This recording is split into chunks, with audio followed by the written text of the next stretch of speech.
الحمد لله والصلاة والسلام على رسول الله وعلى آله وأصحابه أجمعين أما بعد أعوذ بالله من الشيطان الرجيم بسم الله الرحمن الرحيم وَلَقَدْ يَسَّرْنَا الْقُرْآنَ لِلذِّكْرِ فَهَلْ مِن مُّدَّكِرٍ كُنتُمْ خَيْرَ أُمَّةٍ أُخْرِجَتْ لِلنَّاسِ تَأْمُرُونَ بِالْمَعْرُوفِ وَتَنْهَوْنَ عَنِ الْمُنكَرِ وَتُؤْمِنُونَ بِاللَّهِ۔ اللہ سبحانہ وتعالیٰ سورہ قمر سورہ نمبر 54 آیت نمبر 17، 22، 32 اور آیت نمبر 40 چار مقامات پر قرآن مجید کے بارے میں فرماتے ہیں، اور ہم نے قرآن کو سمجھنے کے لیے آسان کر دیا ہے، تو ہے کوئی سمجھنے والا؟ اور ہم نے قرآن کو سمجھنے کے لیے آسان کر دیا ہے، تو ہے کوئی سمجھنے والا؟ ہم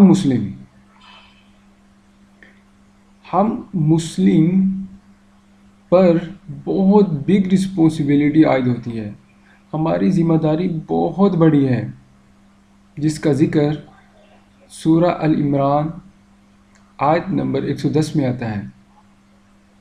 کنتم خیر امت، تم سب سے بہترین امت ہو، خرجت للناس، انسانوں کے لیے بھیجے گئے ہو، تأمرون بالمعروف، کیونکہ تم اچھائی کا حکم کرتے ہو، وَتَنْهَوْنَ عَنِ الْمُنْكَرِ وَتُؤْمِنُونَ بِاللَّهِ، اور برائی سے منع کرتے ہو اور اللہ پر ایمان رکھتے ہو۔ ہم مسلم کو چاہیے کہ ہم قرآن مجید کو سمجھ کے پڑھیں گے تو ہمیں ہماری رسپانسبلٹی کا پتہ چلے گا، ہمیں پتہ چلے گا کہ کیا معروف ہے اور کیا منکر ہے، کیا نیک، کس چیز کو دین اسلام نیک شمار کرتا ہے اور کس چیز کو برائی شمار کرتا ہے۔ اگر ہم قرآن مجید کو سمجھ کر نہیں پڑھیں گے تو ہم یہ رسپانسبلٹی، یہ ذمہ داری ادا کر ہی نہیں سکتے۔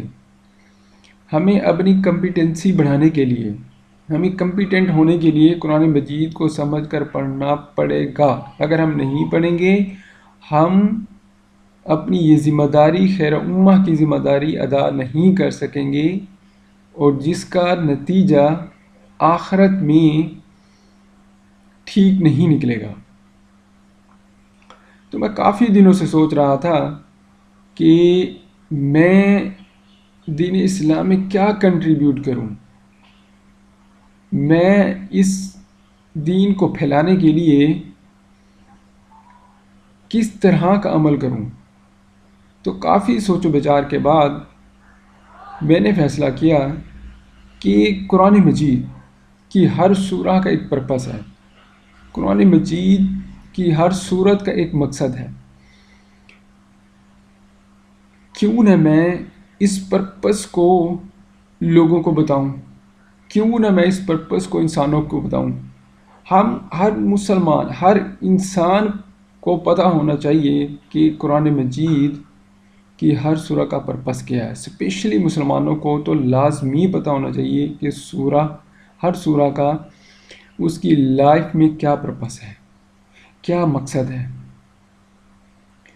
تو یہی موٹیو لیتے ہوئے کافی اسٹڈیز کے بعد تفہیم القرآن میں جو مولانا مودودی صاحب نے شارٹ ٹرمز کے اندر جو پرپس بیان کیا ہے وہ تعریف کے لائق ہے، اور ہم ہر لیکچر میں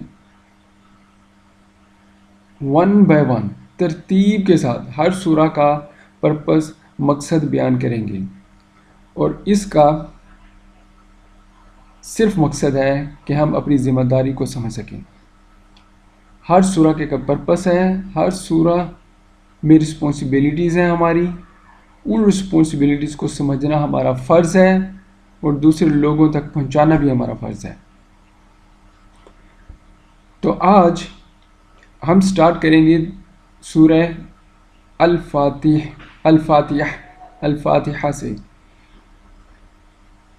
سورہ الفاتحہ، اس کے نام کی کیا وجہ ہے؟ اس کا نام الفاتحہ اس کے مضمون کی مناسبت سے ہے. فاتح اس چیز کو کہتے ہیں جس سے کسی مضمون یا کتاب یا کسی شے کا افتتاح ہو. دوسرے الفاظ میں یوں سمجھیے کہ یہ نام دیباچہ اور آغاز کلام کے ہم معنی ہے. اس کا زمانہ نزول کیا تھا جی؟ اس کا زمانہ نزول یہ نبوت محمدی صلی اللہ علیہ وسلم کے بالکل ابتدائی زمانے کی صورت ہے، بلکہ معتبر روایات سے معلوم ہوتا ہے کہ سب سے پہلی مکمل صورت جو محمد صلی اللہ علیہ وسلم پر نازل ہوئی وہ یہی ہے. اس سے پہلے صرف متفرق آیات نازل ہوئی تھیں جو سورہ علق، سورہ مزمل اور سورہ مدثر وغیرہ میں شامل ہیں. مضمون، اب اس کا مضمون، اس کا پرپس کیا ہے؟ دراصل یہ سورہ ایک دعا ہے جو خدا نے ہر اس انسان کو سکھائی ہے جو اس کتاب کا مطالعہ شروع کر رہا ہو. کتاب کی ابتدا میں اس کو رکھنے کا مطلب یہ ہے کہ اگر تم واقعی اس کتاب سے فائدہ اٹھانا چاہتے ہو تو پہلے خدا وند عالم سے یہ دعا کرو. انسان فطرتاً دعا اسی چیز کی کیا کرتا ہے جس کی طلب اور خواہش اس کے دل میں ہوتی ہے، اور اسی صورت میں کرتا ہے جب کہ اسے یہ احساس ہو کہ اس کی مطلوب چیز اس ہستی کے اختیار میں ہے جس سے وہ دعا کر رہا ہے. بس قرآن کی ابتدا میں اس دعا کی تعلیم دے کر گویا انسان کو یہ تلقین کی گئی ہے کہ وہ اس کتاب کو راہ راست کی جستجو کے لیے پڑھے، راہ راست کی جستجو کے لیے پڑھے، طالب حق کی سی ذہنیت لے کر پڑھے، طالب حق کی سی ذہنیت لے کر پڑھے، اور یہ جان لے کہ علم کا سر چشمہ خدا بند عالم ہے، اللہ سبحانہ و تعالی ہے. اس لیے اسی سے رہنمائی کی درخواست کر کے پڑھنے کا آغاز کریں. اس مضمون کو سمجھ لینے کے بعد یہ بات خود واضح ہو جاتی ہے کہ قرآن اور سورہ فاتحہ کے درمیان حقیقی تعلق کتاب اور اس کے مقدمے کا سا نہیں بلکہ دعا اور جواب دعا کا سا ہے. سورہ فاتحہ ایک دعا ہے بندے کی جانب سے، سورہ فاتحہ ایک دعا ہے بندے کی جانب سے، اور قرآن اس کا جواب ہے خدا کی جانب سے. بندہ دعا کرتا ہے کہ اے پروردگار میری رہنمائی کر، جواب میں پروردگار اللہ سبحانہ و تعالیٰ پورا قرآن اس کے سامنے رکھ دیتا ہے کہ یہ ہے وہ ہدایت اور رہنمائی، کہ یہ ہے وہ ہدایت اور رہنمائی جس کی درخواست تو نے مجھ سے کی ہے. تو یہ اس کا مضمون سورہ فاتحہ کا تھا. تو ہم سب کو قرآن مجید کو سمجھنا پڑے گا اگر ہم نے اپنی ذمہ داری نبھانی ہے، اپنی کمپیٹنسی لیول بڑھانا پڑے گا.